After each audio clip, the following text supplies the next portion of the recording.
warahmatullahi wabarakatuh. Salam Kukar Pintar. Halo anak-anak hebat, bagaimana kabar kalian? Semoga kalian senantiasa selalu dilindungi oleh Allah Subhanahu wa Ta'ala. Dan harapan Ibu, kalian tetap semangat mengikuti pembelajaran pada hari ini.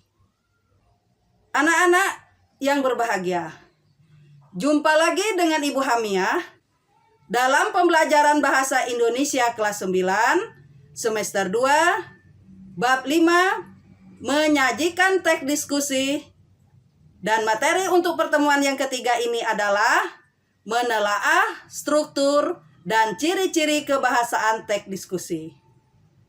Adapun buku yang kita gunakan masih buku yang sama, yaitu buku siswa Bahasa Indonesia SMP MTS kelas 9 edisi revisi tahun 2018 halaman 122 sampai halaman 137. Berikut adalah tujuan pembelajaran. Peserta didik diharapkan mampu menentukan struktur teks diskusi dengan tepat dan benar. Peserta didik diharapkan mampu menjelaskan ciri-ciri kebahasaan teks diskusi dengan tepat dan benar. Sebagai apersepsi, teks diskusi memiliki struktur dan ciri-ciri kebahasaan. Tahukah kalian apa saja struktur dan ciri-ciri kebahasaan teks diskusi? Untuk memahami hal tersebut, ikuti uraian materi berikut ini. Anak-anakku yang berbahagia, simaklah uraian materi berikut ini. A. Menelaah struktur teks diskusi. Struktur teks diskusi terdiri atas isu, yaitu berisi masalah yang akan didiskusikan secara bersama-sama. 2. Argumen atau pendapat. Argumen dalam teks diskusi adalah berbagai pendapat yang ada mengenai permasalahan yang dibahas dalam diskusi. Pendapat tersebut dapat berupa pendapat mendukung atau pro dan pendapat menentang atau kontra. 3. Simpulan. Simpulan dalam teks diskusi adalah hasil, kesimpulan, rekomendasi atau solusi dari permasalahan yang dibahas. Hasil diskusi haruslah berisi rekomendasi untuk mencari solusi dari permasalahan yang terjadi. Nah, sekarang coba anak-anakku perhatikan contoh menelaah struktur teks diskusi. Judul teks daur ulang. Dalam paragraf ini terdapat paragraf yang berisi isu atau masalah. Paragraf ini memaparkan topik yang dibahas dalam teks diskusi. Berikut adalah argumen mendukung. Dalam paragraf ini terdapat gagasan utama dan bukti serta alasan pendukung satu sudut pandang.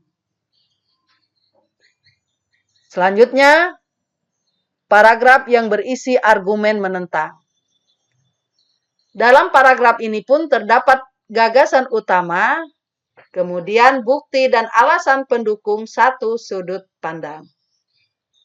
Dan yang terakhir adalah simpulan. Dalam paragraf ini terdapat solusi dari permasalahan yang dibicarakan sebelumnya. Berikut adalah menelaah kebahasaan teks diskusi. Ciri-ciri kebahasaan teks diskusi. Yang pertama, menggunakan kalimat argumentatif. Kalimat argumentatif adalah kalimat yang berisi gagasan pribadi yang dikembangkan oleh penulisnya.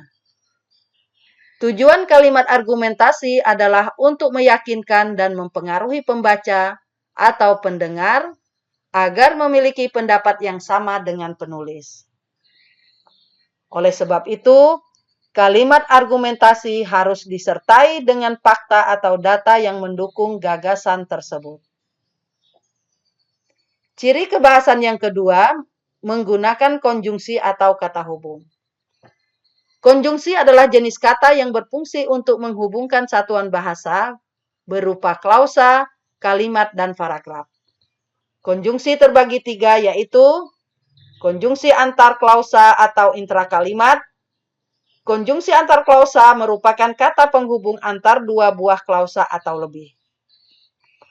Terdapat 3 macam konjungsi antar klausa. Yang pertama, konjungsi korelatif atau hubungan yang setara. Contoh kata hubung yang digunakan, baik titik-titik maupun titik-titik, jangankan titik-titik pun titik-titik, bukan hanya titik-titik, melainkan titik-titik, sedemikian rupa titik-titik sehingga titik-titik, tidak hanya titik-titik, tetapi titik-titik. 2. Konjungsi subordinatif atau hubungan bertingkat. Contoh kata hubung yang digunakan, jika, kalau, sejak, ketika, karena, sehingga, bahwa, meskipun, walaupun, apabila, dan sebagainya. Yang ketiga adalah konjungsi koordinatif. Konjungsi koordinatif hampir sama dengan konjungsi korelatif. Perbedaannya adalah konjungsi ini terjadi pada klausa-klausa sederhana. Contoh kata hubung yang digunakan adalah dan, atau, tetapi. Berikutnya adalah konjungsi antar kalimat. Konjungsi antar kalimat merupakan kata penghubung antara kalimat yang satu dengan kalimat yang lain dalam satu paragraf. Contoh kata hubung yang digunakan, namun, akan tetapi, dengan demikian, padahal, bahkan, kemudian, selanjutnya, dan sebagainya. C. Konjungsi antar paragraf. Konjungsi antar paragraf berfungsi menghubungkan dua paragraf sehingga menjadi kesatuan teks yang koheren dan sistematis. Contoh kata hubung yang digunakan, terlebih lagi, oleh karena itu, berdasarkan, di samping itu, jadi, maka dari itu, dan sebagainya. Ciri kebahasaan yang ketiga, menggunakan kata kajian dan kata populer. Kata kajian adalah kata-kata ilmiah yang diserap dari bahasa asing atau bahasa daerah. Sedangkan kata-kata populer adalah kata-kata umum yang digunakan dalam masyarakat. Artinya, kata-kata populer diketahui oleh seluruh lapisan masyarakat. Nah, itulah tadi uraian materi tentang menelaah struktur teks diskusi dan menelaah ciri-ciri kebahasaan teks diskusi. Selanjutnya, perhatikan LKPD 5.3. Baca dan pahamilah teks diskusi berjudul Media Sosial Hanya Boleh Digunakan Anak di Atas 13 Tahun berikut ini.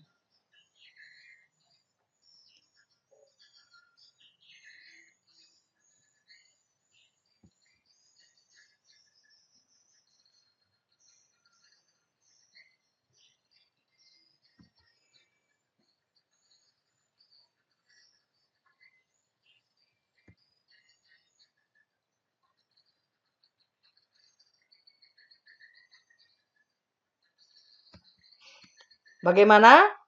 Bisa kalian pahami isi teks tersebut? Sekarang, kerjakan tugas berikut ini. Tugas pertama, menelaah struktur teks diskusi. Struktur teks diskusi terdiri atas beberapa bagian, yaitu isu atau pendahuluan, pendapat mendukung, pendapat menentang, dan simpulan. Silakan kalian isi tabel ini dengan kutipan dari masing-masing bagian-bagian teks tersebut. Tugas 2, menelaah ciri-ciri kebahasaan teks diskusi. Bagian-bagian teks yang harus kalian telaah adalah penggunaan kalimat argumentatif, penggunaan konjungsi, penggunaan kata kajian, dan kata populer. Silakan kalian cari di dalam teks tersebut. Setelah itu, isilah kutipan pada tabel berikut ini sesuai dengan bagian-bagian atau ciri-ciri kebahasaan yang kalian temukan.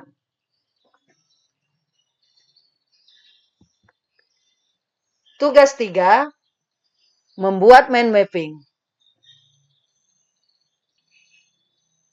Buatlah mind mapping berdasarkan materi yang sudah kalian pelajari tadi. Pertama, menelaah struktur teks diskusi. Apa yang dimaksud dengan isu? Apa yang dimaksud dengan argumen mendukung? Apa yang dimaksud dengan argumen menentang? Apa yang dimaksud dengan simpulan? Yang kedua, menelaah ciri-ciri kebahasaan teks diskusi. Apa yang dimaksud dengan kalimat argumentatif? Apa yang dimaksud dengan konjungsi? Apa yang dimaksud dengan konjungsi intrakalimat, antar kalimat, dan antar paragraf? Apa yang dimaksud dengan kata kajian dan kata populer? Untuk jawabannya, kalian tulis pada mind mapping berikut ini.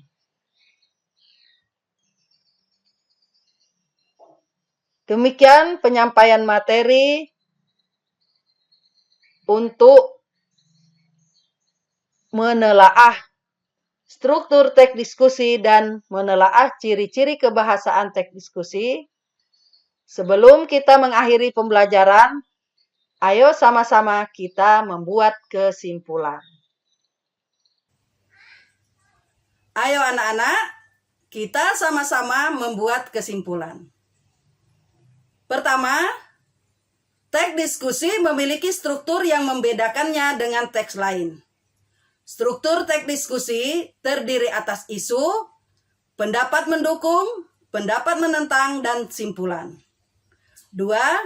Ciri-ciri kebahasaan teks diskusi adalah menggunakan kalimat argumentatif, menggunakan konjungsi, dan menggunakan kata kajian dan kata populer.